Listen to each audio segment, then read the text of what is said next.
Some legends are meant to stay asleep, but once they awaken, there is no way back. The village of Umuaka lay smothered in an uneasy silence, the kind that makes you too aware of your own heartbeat, pounding in your ears like a drum. A silence so heavy it pressed against the walls of the huts, settled in the dusty streets, and crept through the cracks in tightly closed doors. Even the crickets had gone quiet.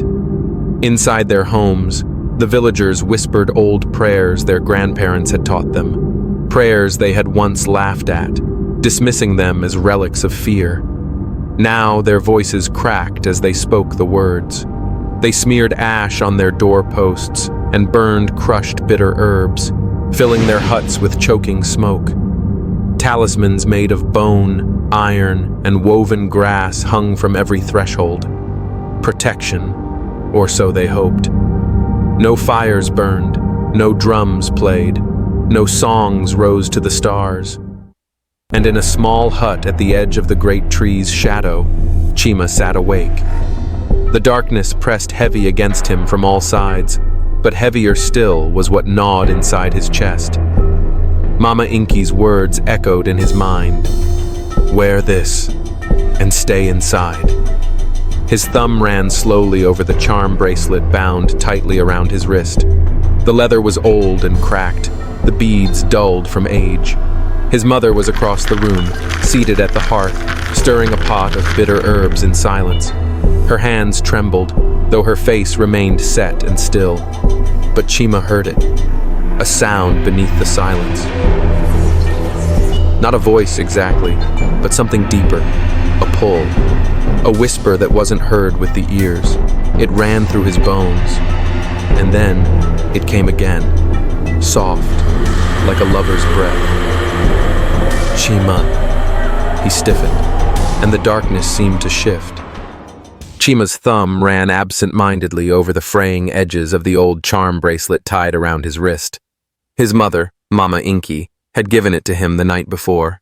She had pressed it into his palm with a look that spoke of things she wouldn't dare say aloud. Wear this, she had said, and stay inside. But tonight, something gnawed at him, deeper than fear. From the far end of the village square came the sound of drums, not the jubilant pounding of harvest or celebration, but slow, deliberate, ominous beats that echoed inside his chest like a second heartbeat. Chima stood up. Mama, he called softly. Do you hear that? Inky was at the hearth, stirring a pot of bitter herbs. Her hands trembled. She didn't answer him, not at first. They're calling, she whispered at last. They're always calling. Before Chima could ask who they were, a scream cut through the night like a blade. Sharp, wet, terrified. Chima bolted from the house, his mother shouting his name behind him. At the village square, a crowd had gathered around something small, twisted and convulsing on the dusty ground.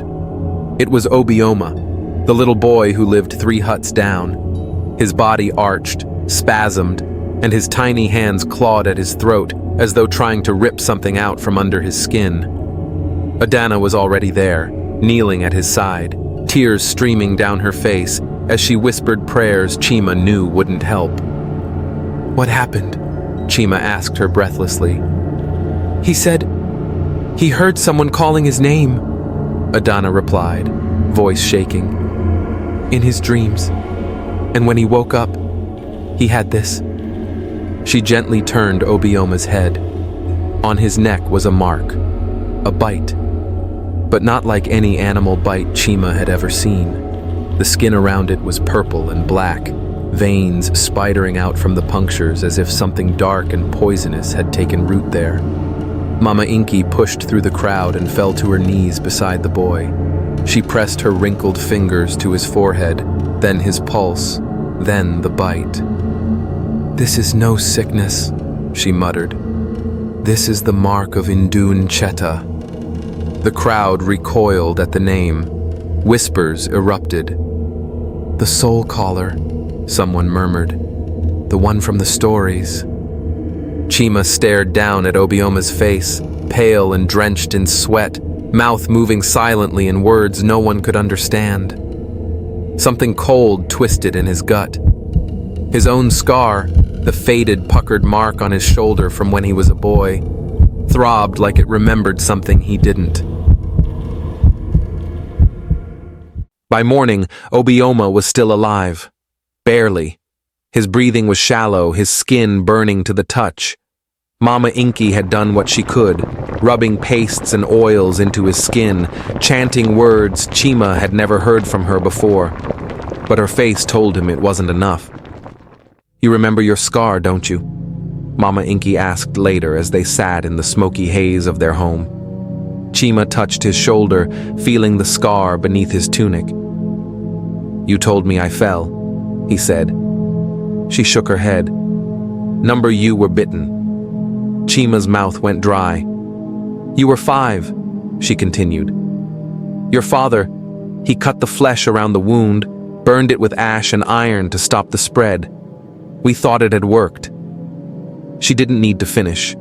They both knew it hadn't. Later that night, Adanna came to find him. They sat by the dying embers of a cooking fire, silence thick between them. "You believe it now," she said quietly. "I heard my brother last night," Chima admitted, his voice hollow. "Calling me. He's been dead for 10 years. Adanna didn't look surprised. She simply nodded, like someone who had been waiting for him to catch up. A sudden knock at the door made them both jump. Mama Inky answered it, lifting her lantern high. There was no one there, only an object lying on the ground, an old, worn leather necklace, Chima's father's necklace, the one he had been buried with. Mama Inky snatched it up and slammed the door, bolting it tight. "This isn't over," she whispered. The next day, the village gathered beneath the ancient tree at the center of Umuaka. It was a tree older than memory, said to have grown from the heart of the first chief. Its roots were deep, its bark carved with symbols of protection and warding. But today, its branches hung limp, and its shadow seemed wrong, too dark, too heavy. Tribal elders prepared a ritual to cleanse the village. A sacrifice was placed before the tree, a black goat fattened for the offering. Obi, the village leader, held the sacrificial knife. He cut the goat's throat with a swift motion, but nothing came out. No blood. The goat didn't even move. It stood still for a moment before crumbling into dust. Gasps rose from the villagers. Some screamed, others dropped to their knees. "The ritual has been refused," Obi whispered, terror strangling his voice. Then the earth at the base of the tree cracked open. A hand, thin, blackened, clawed, reached up from beneath the roots. Mama Inky dragged Chima and Adanna back, murmuring protective prayers. But even as she spoke, eyes, dozens of them, opened in the tree's bark, watching them, following them as they fled. That night, Mama Inky took Chima to a place she had sworn he would never go. She moved slowly, as though every step cost her something. The flickering oil lamp in her hand threw long, twitching shadows along the walls of their home. Chima followed in silence, his stomach tight, his breath shallow, as if something unseen already waited for him in the dark. In the far corner of their hut, behind woven mats and old clay pots, Mama Inky knelt and brushed away a thick layer of dust and earth. Her fingers trembled as she uncovered a small iron ring embedded in the ground. With a sharp pull, she opened a hidden door, releasing a breath of air from the chamber below. It smelled of damp stone and old smoke, but beneath that, there was something else, something metallic and faintly sweet, like blood left too long in the sun. Mama Inky took a long breath. "Come." Chima obeyed, though his legs felt heavy as iron. He followed her down a narrow staircase carved into stone, the walls slick with moisture. As they descended, torches mounted into the rock flared to life one by one, igniting in blue flames. The air grew colder, thicker. The silence here was not the silence of sleep, but of something watching, something patient. At the bottom, the stairs opened into a wide circular chamber. The walls pulsed faintly, as if they remembered life. Carvings covered every surface, etched so deeply they seemed to bleed shadow. Twisting serpents slithered through the stone, their eyes filled with tiny iron nails hammered deep into the rock. And at the center of it all was her, the great serpent woman. Her form coiled and vast, taking up nearly the entire wall opposite them. A crown of horns arched back from her head. Her eyes were hollow depressions, but deep inside them, something glimmered, a dull, molten red, as if the stone itself was smoldering. Her mouth was open, long fangs bared, venom frozen in a perpetual drip from their points. Chima's throat closed. His hands were cold and slick. "What is this place?" he asked, his voice raw in his throat. Mama Inky didn't answer right away. She walked forward, her fingers brushing over the carvings as if greeting an old enemy. Then she turned to him, and in her gaze, Chima saw something he had never seen before in his mother: fear and guilt. "This," she said softly, "is the shrine of Ezenwanyi, the Queen Mother of Snakes." Chima's heart thudded in his chest, heavy and thick. He'd heard the name before. Everyone had. In whispers, in stories. But stories were supposed to stay dead. "What does she want from us?" he managed to ask. Mama Inky's lips thinned. She closed her eyes for a moment, as if gathering strength she no longer had. "Your father," she said slowly, "made a pact with her, years ago, before you were born." Chima stared at her, disbelieving. "For what?" "For the land to be fertile," Mama Inky replied bitterly. "For our crops to grow when the drought came. For the village to thrive." She stepped closer to the great carving, running her hand across the stone scales. In exchange, he promised her something.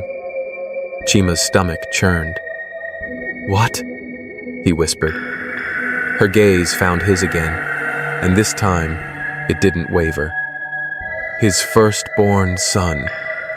The words struck like a blow. Chima staggered back, hitting the cold wall behind him. "No," he breathed. "No, he would never." "He did," Mama Inky said. There was no softness in her now, no comfort, only hard truth. "And when the time came to give you to her, he ran. We hid you. We thought, we hoped, we could cheat her." Chima's mind spun. He saw his childhood through new eyes, the sudden moves from one hut to another, the years he was forbidden to leave the house at night, the strange wards and symbols his mother had carved into every doorway. "You knew she would come," he said. "You knew she'd never stop looking." Mama Inky's shoulders sagged. She seemed smaller then, old and worn thin by years of carrying a secret too heavy for one person. "We were desperate," she murmured. "We thought we could bargain with fate. We were wrong." Chima took a shaky breath. He stared again at the carving of Ezenwanyi, at the way her mouth seemed almost to move when the torchlight shifted. "And now?" he asked. "Now she's come to collect?" Before Mama Inky could speak, footsteps pounded on the stone stairs behind them. Adanna burst into the chamber, her breath ragged, her eyes wide. "Obioma!" she gasped. "He's dead!" For a moment, the chamber held its breath. The carved serpents on the walls seemed to ripple, and from deep within the stone, something groaned, a sound like scales scraping over bone. They found Obioma lying on his sleeping mat, arms folded neatly across his chest, as if someone had placed him there with great care. But no one in the hut spoke of arranging him so. His mother knelt beside him, rocking back and forth, her fingers tangled in her hair as she moaned wordless grief. Chima stood frozen at the doorway. His legs refused to move. It wasn't the boy's death that stopped him. Death had become familiar in Umuaka, but the expression on Obioma's face. His eyes were open, wide, staring, and they were staring straight at Chima. It wasn't the lifeless gaze of the dead. It was intent, as if Obioma could still see him, as if Obioma was watching. Mama Inky stepped forward. She whispered a prayer and placed 2 cowrie shells over the boy's eyes, a thin hope to close them. But the shells cracked almost instantly, a hairline fracture splitting them both in 2 before they crumbled into fine dust. The hush that followed felt endless. "There's something inside," Chima said under his breath. He stepped closer, unable to stop himself, as if drawn by some invisible thread. He knelt until his face was inches away from the boy's, and then he saw it. A reflection, but not his own. Inside Obioma's glassy stare was a face, a woman's face. She was pale. Her long, wet hair clung to her sharp cheekbones. She smiled slowly, almost tenderly. But her teeth, there were too many, and they were too sharp. Chima's breath caught. He staggered backward, his chest heaving as if he had surfaced from deep water. "She's watching us," he whispered. Mama Inky said nothing. Her face was carved from stone. That night, the village elders sent 20 men across the river to find the high priest of Afo Ifa, the only one who might still know how to banish a curse this old. They were armed with charms, with iron blades, and with courage born of desperation. By morning, there was no sign of them, no footprints, no broken branches, as if they had never walked the earth at all. But something had returned. A bundle of cloth, soaked dark with blood, was found hanging from the village gate. The cloth was knotted tightly, as if it contained something inside. When the bravest among them finally cut the knot loose, they found teeth. Human teeth, and a single word scrawled in a language that should have long since died. Debt. Adanna woke with a scream strangled in her throat. For a moment, she couldn't tell whether she was still in the dream or if she had escaped it. But her body told her the truth. Her hands clenched in fists, nails biting into her palms until they bled. Sweat soaked through her wrap, cold and clammy against her skin. Her heart thudded violently, but it wasn't the pounding of fear. It was the pounding of certainty. She knew what she had seen, and what was coming. In her dream, Chima had been lying beneath the old dead tree in the forest. His body was broken, limbs twisted in unnatural angles. Blood had poured from his mouth, from his eyes, from his chest. And standing over him was the woman, the one from Obioma's eyes. Her clawed hands had caressed his cheek in a gesture almost tender before they plunged deep into his chest. Adanna had heard the crack of ribs splitting open. She had seen the dark, pulsing mass the woman had pulled from him, something that had once been a heart. And then the voice had come. It wasn't hers. It wasn't the woman's. It was everywhere. Bring him to where his father died, or he will die here. The words echoed still, even as Adanna sat huddled in the corner of her hut. She clutched the pendant around her neck, a simple wooden carving, worn smooth by years of her fingers tracing its curves. But now it was black, burnt, and when she touched it, the wood was warm, too warm. She stood on shaking legs and crossed the room to the door. Mama Inky's protective charms were still hanging there, faintly clinking in the breeze. But they had changed. Once bright bone and iron, now brittle and dark. As she watched, one charm snapped in two and drifted to the floor, crumbling into dust before it even landed. Adanna understood. This was not a warning. It was an ultimatum. She gathered her wrap around her shoulders and took her father's hunting knife from its place beneath her bed. It was dull, old, but it was better to carry a blade into darkness than to walk empty-handed. As dawn crept toward the edge of the village, she made her way to the gate and found him there, waiting. Chima stood silent, his face pale, his eyes hollow but steady. "You saw it," he said. She nodded. "Was it her?" he asked. Adanna said nothing for a moment. Then, "Yes." Chima's jaw tightened. His fingers opened and closed at his sides, as if fighting the urge to run or fight or both. "What did she say?" "She gave me a choice," Adanna replied quietly. She lifted her hand, showing him the blackened pendant. "We have to go to where your father died." Chima let out a slow breath. Then he reached for her hand. His grip was firm, steady. "We go together," he said, and they walked forward, toward the forest. The mist at the tree line curled around their ankles like cold fingers, and somewhere beyond, something whispered their names.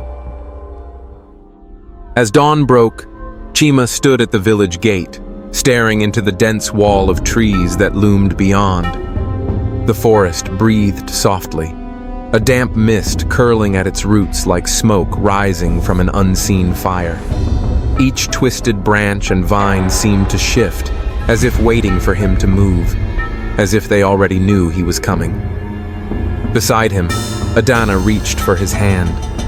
Her fingers were cold but steady, their palms slick with the same fear neither dared speak aloud. She looked at him, searching his face for something. Certainty, perhaps, or hope, but he kept his gaze fixed ahead. "If we go," she said quietly, "there's no coming back." His fingers tightened around hers. "We never left," he replied. His voice was flat, empty. "We've always been hers." Behind them, the faint sound of Mama Inky's voice drifted through the morning air, low and cracked, barely more than breath. She was drawing the last of the ash symbols along the village walls, her hands trembling with age and something deeper. She had whispered a prayer, but it was not for protection. It was a farewell. When she finished, Mama Inky turned to look at them. Her eyes, hollow but resolute, met Chima's for a moment longer than they should have. Then she nodded, slowly, like a woman giving her son permission to walk into the grave his father had dug long ago. And then it came. The scream. High, ragged. This time, it was not an innocent child. It was one of the hunters, one of the men who had sworn he would never be afraid. The cry twisted through the village like a knife. Somewhere behind them, doors slammed shut. Someone sobbed, and still, neither Chima nor Adanna turned to look back. Chima took the first step.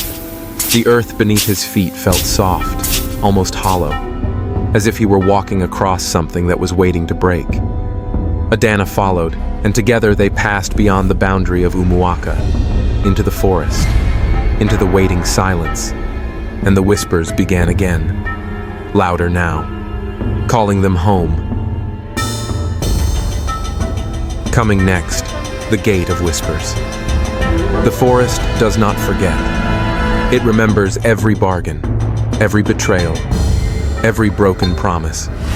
Chima and Adanna will soon learn that some doors are not meant to be opened, and some debts are never truly paid. Behind the gate, the dead are waiting, and not all of them are willing to stay dead.